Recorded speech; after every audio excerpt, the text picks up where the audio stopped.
So every year I put together stats about Red Cow Entertainment, how many videos we made. And, you know, it's in part to kind of try to gain some perspective on like, what have we busied ourselves with? And did we busy ourselves with the right things? And are we growing in the right direction? And, I don't know. It's sort of like an investors meeting, you know? And, so we produced, or we uploaded 247 videos this year.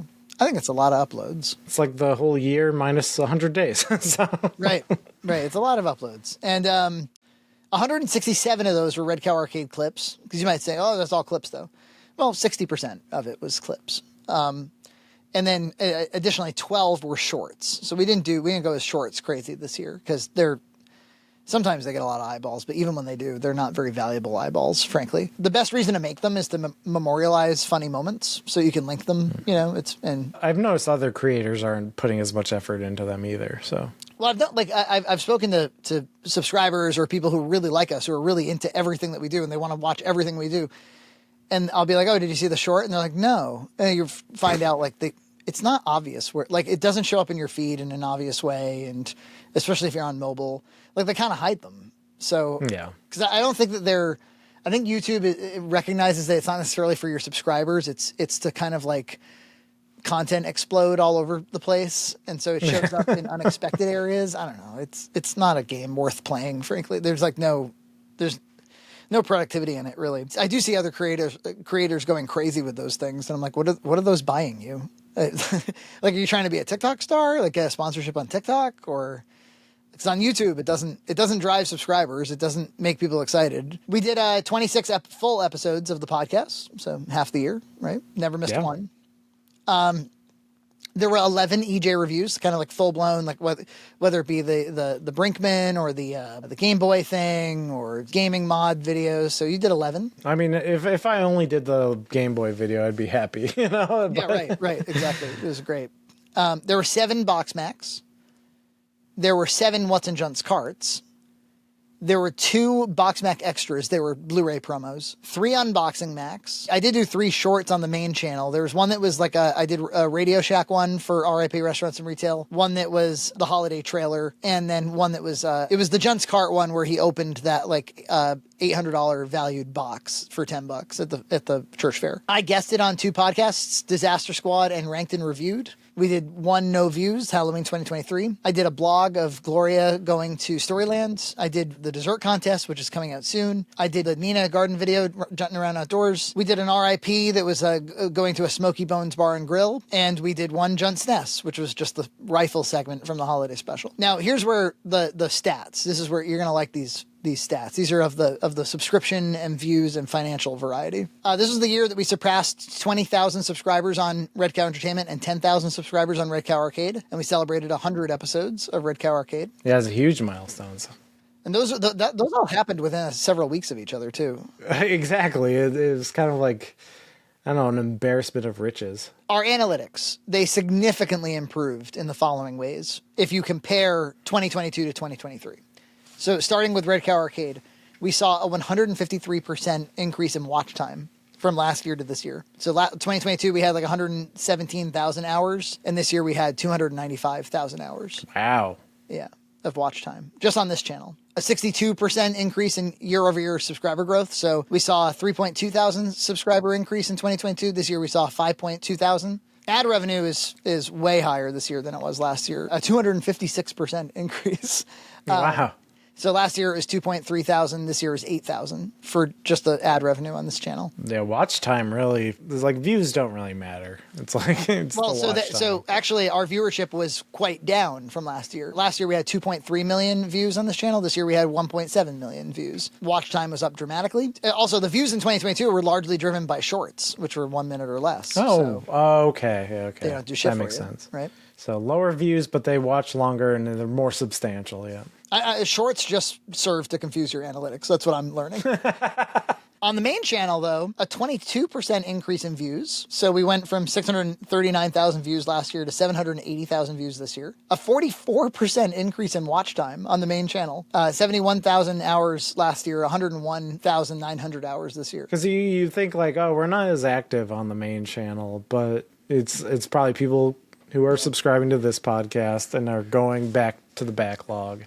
Yeah, we're driving more checking us traffic to out. that channel, which is more important than uploading new content to that channel. And then a 9% increase in year-over-year subscriber growth. Last year we saw 2.2 thousand subs. This year we saw 2.4 thousand subs. So we even grew more on that channel than normal. And also we saw a 15% increase in revenue, in ad revenue on that channel. Last year we made 3,000. This year we made 3.4 thousand. So if you just took Google AdSense, you're already at, for this year, like 11,500. Our Patreon increased by 43% this year. Last year we made 5.6 thousand, and this year we made 8,000 on Patreon. Right now, at the time of this recording, like $850 a month on Patreon. Our merch gross, this I found very interesting. The merch gross earnings increased by 131%. For merch last year we made $996. This year we made $2,300 in merch. Is that DVDs, Blu-rays? Is that It's almost entirely Blu-rays. So the quantity of Blu-ray units sold increased by 163%. Last year we sold 49 units. This year we sold 129 units.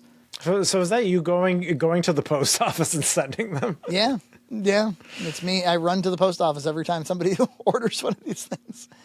I mean, a lot of those were like bulk orders. Like somebody would spend $200 on Blu-rays. They buy our whole catalog or something. I see. The quantity of digital downloads increased by 48%. I mean, we're not talking huge numbers here. It was like 21 last year, is 31 this year. Our shirts and magnets and all that, the TeePublic merch was down. Last year, we sold like 34 shirts. This year, we sold like 28 shirts. You probably need to come up with some good designs, I think. Yeah, if we wanted to push shirt sales more. But I mean, it's just such a small piece of the pie, really. Yeah, it's more for like fun and branding, I guess. Yeah, right.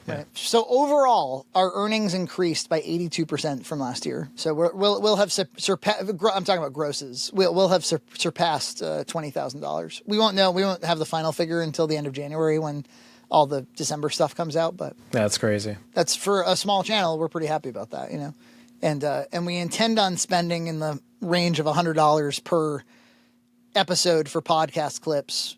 To outsource those, and then they'll turn into, something like $5,000 that we'll spend out of the 20,000 to help us with editing. And so podcast topic highlights included Kevin Smith's recent mental health issues and YouTubers outsourcing, Boogie. We had our collaborations with Jason Graves and with Dancing with Ghosts. We began working with some slobs. Now we have kind of a big group of slobs that have been super helpful. They've been editing a lot of the clips, and it's been such a huge help for us. I lent a voice for the AI impersonation for Cinemassacres, Monster Madness, the TCT thing. We got a lot of memes. There's a big Frankie fan sign outside of an AEW event.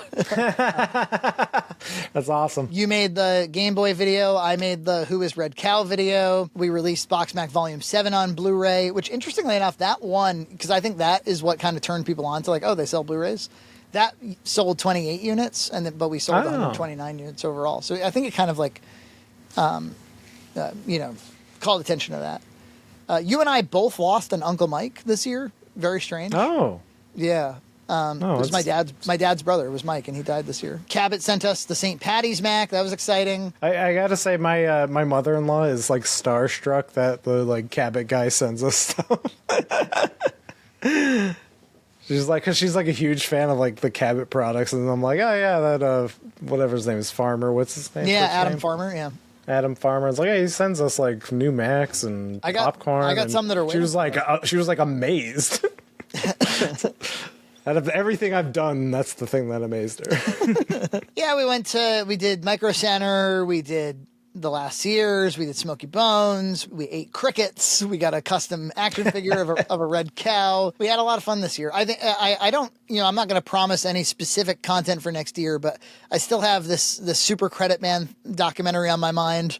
I also, something I pretty much can promise is there is a fan, this older gentleman named Ray Young, who he won an Emmy for TV in the 50s, and he lives in the area, and he's a fan, and I guess he volunteers at the Warwick Computer Museum, and he's invited us to come shoot there. Oh, that could be a Pewtersmith, man. He says it's like a sight to behold, and it would be amazing to get John there, and I think we got to go before the guy like passes away. Like seriously, he's old. It might be something I'd want to get in on that too, so I can like film some B-roll and stuff. Yeah, you should come. Yeah, so I think that's like a February project probably. Yeah, man, that's kind of it. That's the big year. It's an interesting because I feel like we are like transitioning to something else, but I think we're still think we're putting out still a lot of good hits, you know.